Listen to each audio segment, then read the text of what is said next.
রাজশাহী এটি এমন একটি জেলা যেখানে বিখ্যাত জিনিসের ছড়াছড়ি।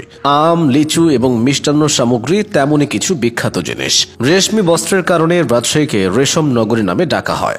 শিক্ষিত জনপদ রাজশাহীতে রয়েছে ঐতিহ্যবাহী কিছু শিক্ষা প্রতিষ্ঠান। এসব শিক্ষা প্রতিষ্ঠানের খ্যাতি দেশের গণ্ডি ছাড়িয়ে বিদেশেও ছড়িয়ে পড়েছে। এর মধ্যে বাংলাদেশের দ্বিতীয় বৃহত্তম বিশ্ববিদ্যালয় রাজশাহী বিশ্ববিদ্যালয় এবং দেশসেরা রাজশাহী কলেজ এ শহরে অবস্থিত। দেশের এবং দেশের বাইরের বিভিন্ন জায়গা থেকে রাজশাহীতে পড়াশোনার জন্য অনেক শিক্ষার্থী আসেন।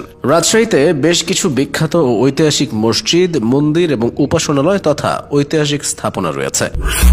রাজশাহী বাংলাদেশের শহরগুলোর মধ্যে সবচেয়ে পরিচ্ছন্ন এবং সবুজ। ইতিহাস আর ঐতিহ্যের জন্য রাজশাহীর রয়েছে বিশেষ খ্যাতি। রাজশাহী ছিল প্রাচীন বাংলার পুন্ড্র সাম্রাজ্যের অংশ। বিখ্যাত সেন বংশের রাজা বিজয় সেনের সময়ের রাজধানী বর্তমান রাজশাহী শহর থেকে মাত্র 9 কিলোমিটার দূরে অবস্থিত ছিল। মধ্যযুগে বর্তমান রাজশাহী পরিচিত ছিল রামপুর বোয়ালিয়া নামে।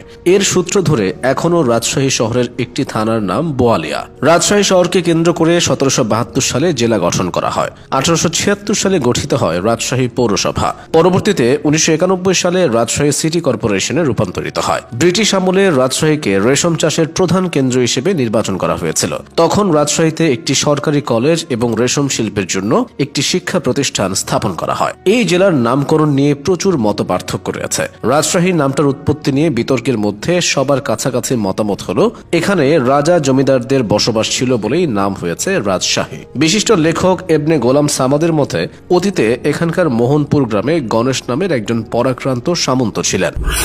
এই সামন্ত একসময় গৌড়ের ক্ষমতা দখল করে হন রাজা গণেশ। তার নাম অনুসারে হয়েছে রাজশাহী, কারণ গণেশ সাধারণত রাজা নামে পরিচিত ছিলেন। ক্ষমতা লাভের পর তিনি হন শাহী বা রাজকীয়। মুর্শিদ কুলি খানের সময় পদ্মা নদীর উত্তর ও দক্ষিণ পারের মুর্শিদাবাদ এক বিশাল অংশের জমিদারি নিয়ে গড়ে ওঠা পরগনার নাম রাজশাহী। 1784 সালে যার আয়তন ছিল 13,000 বর্গমাইল।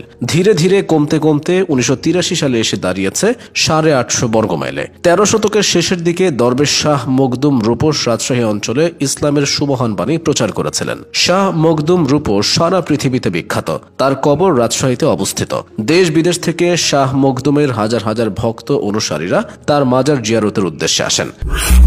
রাজশাহী শিক্ষানগরী হিসেবে ব্যাপক পরিচিতি পেয়েছে। রাজশাহীতে 367টি মাদ্রাসা, 193টি মাধ্যমিক বিদ্যালয়, 989টি প্রাথমিক বিদ্যালয় ও 110টি কলেজ রয়েছে। দেশের একমাত্র পুলিশ একাডেমি এবং পোস্টাল একাডেমি এই জেলাতে অবস্থিত।